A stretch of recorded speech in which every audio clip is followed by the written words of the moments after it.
ছোটবেলায় একটা কথা প্রচলিত ছিল যে বট গাছের ছায়া আপন মার দয়া, আর বাবলা গাছের দয়া সৎ মার দয়া।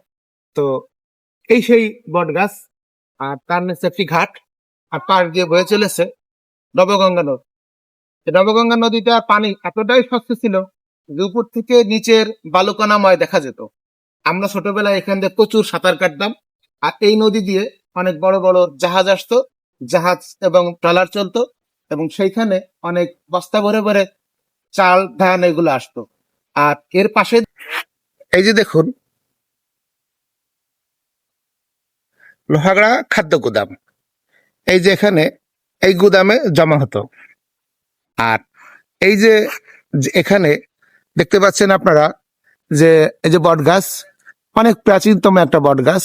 এই বট গাছে নিচে মানুষ এক সময় এই ট্রলার থেকে যে শ্রমিকরা ধান চালের বস্তা নামায়, এই বট গাছের ছায়ায় তারা শীতল হতো এবং তারা বিশ্রাম নিত, এবং তারা দুপুরের খাবার বিকালের নাস্তা সেরে নিত। এবং এইখানে দেখুন একটি ঘাট আছে। এই ঘাটটা এখন প্রায় ভেঙে গেছে, সামান্য একটু আছে জরাজীর্ণ ভাবে। আর এই যে যে ঘাট, এই ঘাটটা একসময় অনেক ব্যস্ততম ঘাট ছিল।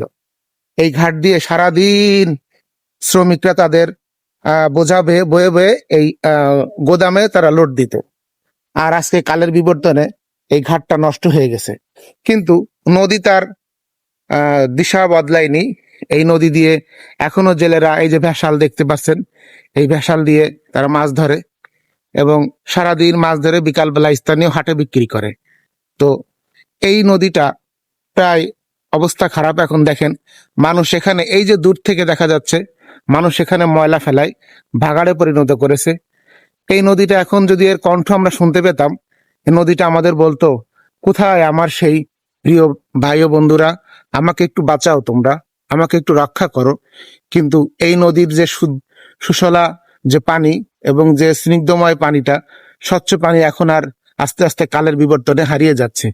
এই যে যে দেখা যায় কচুরি পানা, এই কচুরি পানা এখন বাদ দিয়ে দিয়ে মাছ ধরছে। এদের যে প্রবাহমান কচুরি পানা, সেটা তারা আটকে ফেলেছে, এবং এভাবেই পানিটা নষ্ট হয়ে যাচ্ছে। এই পানি নষ্ট হয়ে যাওয়ার কারণে এখানে এখন সেইভাবে মানুষ গোসল করে না, এবং যারা এখনো কিছু কিছু মানুষ এই পানি ব্যবহার করে, তাদের এখন বিভিন্ন রোগ ব্যাধি হয়ে যাচ্ছে, বা এই পানি দূষণের কারণে এখন যে রোগ, পানিবাহিত রোগগুলা হয়, সেগুলা হচ্ছে। তো আমাদের এখানকার যে প্রশাসন, তারা এই জিনিসটা আসলে নীরব। তারা যদি এই জিনিসটা একটু দেখতো, নদীটা তারা যদি একটু পরিষ্কার করতো, বা এই ময়লা ফেলার জায়গাটা যদি অন্য কোথাও সরিয়ে নিত, তাহলে অবশ্যই এরকম হতো না। দেখুন বন্ধুরা, কত সুন্দর একটি বট গাছ, কত সুন্দর তার শিকড় দিয়ে মাটিতে বিভিন্ন জায়গায় সে ছড়িয়ে থাকার চেষ্টা করছে, এবং তার বিস্তার করেছে কত বড়। এখানে প্রতিদিন সন্ধ্যার সময় হাজার হাজার পাখি আসে, কিচির মিচির ডাকে। এখানে হরিয়াল ঘুঘু, এমনি ঘুঘু, তারপর কাক, তারপরে বিভিন্ন প্রজাতির পাখি এসে বাসা বাঁধে।